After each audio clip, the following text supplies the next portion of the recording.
Postmaster General DeJoy on Friday testified before a Senate committee, taking questions on changes to the United States Postal Service and their impact on the 2020 election. DeJoy defended the changes, such as limiting truck routes and eliminating overtime. And he told lawmakers delivering election mail was his #1 priority. Nancy Cordes has the details. Was a slowdown in the mail. The new Postmaster General insisted today the current delays will not affect mail-in voting. We will scour every plant the day, each night leading up to Election Day. So you do support voting by mail? I do. DeJoy is a major Trump donor who previously ran a delivery company. He says USPS is just adjusting to the delivery improvements he put in place. A recovery process in this should have been a few days, and it's amounted to be a few weeks. But the unexpected changes have alarmed customers and postal workers. We do not have enough people to carry the mail. DeJoy has agreed to halt the removal of collection boxes. I decided to stop it, and we'll pick it up after the election. But says he won't reinstall hundreds of mail sorting machines that were dismantled or removed. They're not needed, sir. So you will not bring back any processors? They're not needed, sir. Congress heard a different take from former postal official David Williams yesterday. You don't save money by breaking down machines and putting them away and storing them. You spend money. He said he resigned in April because he felt the agency was being politicized, with Treasury Secretary Steven Mnuchin calling the shots.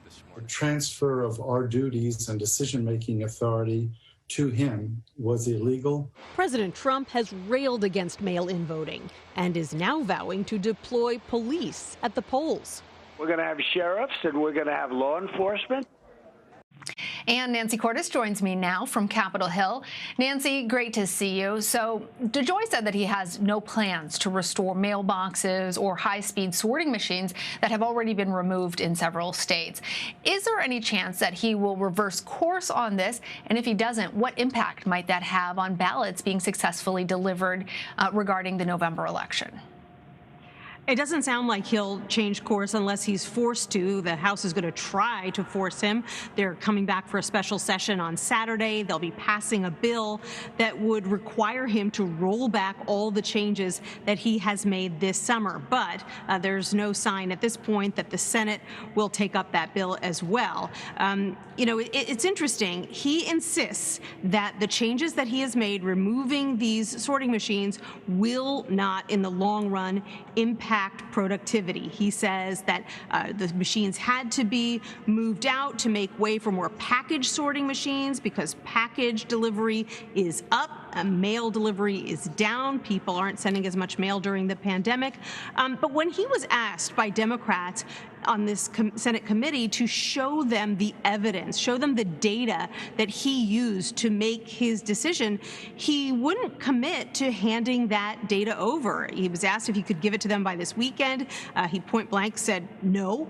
And then when he was pushed, he said, well, he'll talk to other postal officials and see if he can provide the information. But several times he was asked for more justification for why he removed certain data machines and sorting machines, rather, and he just wouldn't hand it over, which only fueled the suspicion among Democrats that that the administration is picking and choosing where to reduce capacity in a way that would potentially interfere with the election in the fall.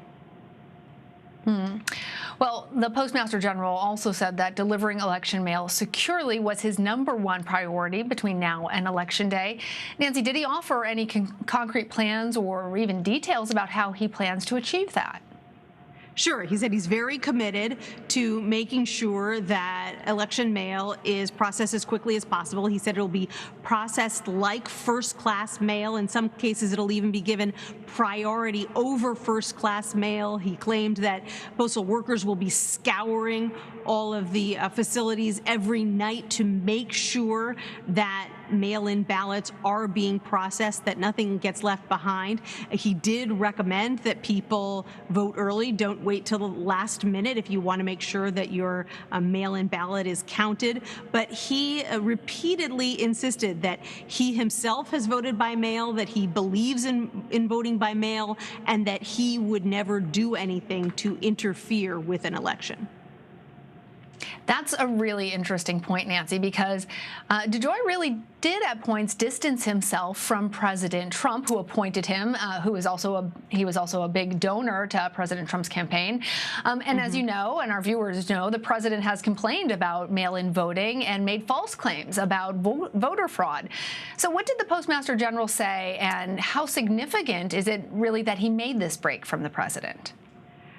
I think that it is significant. You know, he didn't directly criticize the president, but he did say he's never spoken to the president about this, and that he does believe in mail-in voting, that he doesn't clearly share the president's suspicions about the validity of mail-in voting. But that really wasn't enough for Democrats, who are still looking for justification for removing these hundreds of sorting machines, collection boxes, who say that he's hurting his case by refusing to provide more data to back up what he has done. And they point to postal workers from coast to coast who have expressed confusion, concern, who say that mail in some cases in some facilities is backed up by weeks. They say that it's highly unusual that a new Postmaster General who's only been in the job for a few weeks would show up, come up with this plan so quickly, clearly not prep postal workers around the country for what was about to happen, and then implement it in such a way that even if it was designed to create efficiencies, clearly in the short term caused some serious backlogs. Yes, definitely. And we heard from members of Congress very concerned about that issue. As you mentioned, Nancy, House Democrats are going to hold a Saturday session to vote on legislation that would give more funding to the Postal Service. Can you tell us a little bit more about this?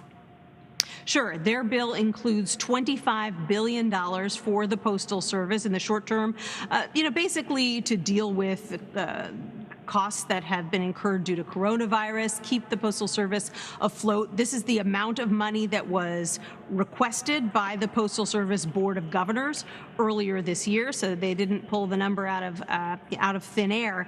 But the Postmaster General, in his hearing, said he only needs about $10 billion. Highly unusual for a Postmaster General to actually say, no, I need less money than my own Board of Governors, which has been around for quite a long time, has requested.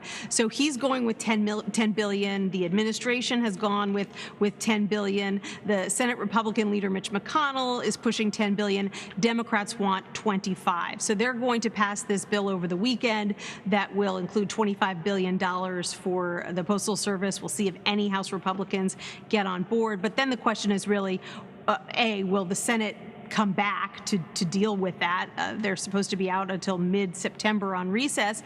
And even when they do come back, will they go along with that $25 billion, or will they try to pass a bill with about $10 billion in it and then hope to continue negotiations with the House? We've seen how poorly those negotiations have gone recently over a larger coronavirus package. So the safest bet is that the Postal Service probably isn't going to get a lot more money anytime soon.